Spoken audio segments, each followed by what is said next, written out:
John Powell said communication works for those who work in it. Throughout all our life experiences, we develop a sort of communication toolbox from which we acquire and use different communication tools to enhance our communication. Throughout this semester, I've added 3 tools to my communication toolbox. These tools are cognitive complexity, recency effect, and positivity bias. The first new communication tool I have put in my toolbox is cognitive complexity. I compare cognitive complexity to an adjustable wrench. Cognitive complexity is like an adjustable wrench because they both require being able to adjust on the fly. Just like an adjustable wrench can be used for multiple scenarios, you need good cognitive complexity to be able to interpret scenarios in multiple ways. According to Stephen Aiken, contributor to Study.com, an average individual might describe someone as friendly, while the person with higher interpersonal cognitive complexity will notice that they are also giving and self-confident. Aiken goes on to say that the person's exposure to a multitude of complex situations aids in their ability to have high cognitive complexity. Aiken also states that one's cognitive complexity can be improved not only through life experiences, but also by education. As someone who deals with the public at work, I've had to work towards increasing my cognitive complexity. I delivered a package to a customer one day that required a signature. When the customer opened the door, she came to the door and seemed frustrated that she had to sign for the package instead of me just dropping it off. I thought there could be reasons other than the fact that she was just frustrated that she would be so rude. She could have had a virtual work meeting, or she could have had a child to take care of and had to get back inside quickly. When continuing to work on improving my cognitive complexity, I'll work on 2 steps. Trying not to jump to conclusions with interactions with people, and taking the time to ponder the different meanings a person's words or actions could mean. Cognitive complexity is a great addition to my communication toolbox. The second communication tool I have put in my toolbox is recency effect. I compare recency effect to a chalk line. Similar to a chalk line, when you make a cutting line, recency effect states that your last impression is your most important. When using a chalk line, if you mess up the line, you can always wipe away the chalk and make a new line. It's the final line that you'll see the most prominently. Studies have shown that last impressions can be equally as important as first impressions.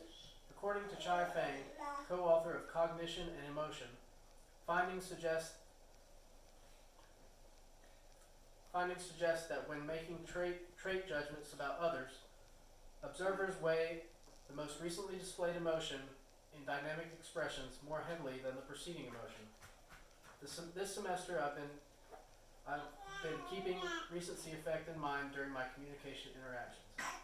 When I had a job interview last month, I focused in great detail on my final impression I would leave with the prospective employer. When the end of the interview came, I made sure to let the interviewer know how excited I was for the job opportunity and to be considered for the job. I will continue to keep recency effect in mind by taking the following steps. I will continue to remind myself that not only are first impressions important, but also equally important are last impressions. Also, I will remind myself to finish strong in my future communication interactions. Recency effect is something that is very important to keep in mind when striving for excellence in communication. The third tool I put in my toolbox is positivity bias. I compare positivity bias to a multimeter. When using a multimeter, you are testing for a positive electric current. Similarly, when you have positivity bias, you lean more heavily on positive traits while sometimes ignoring negative ones.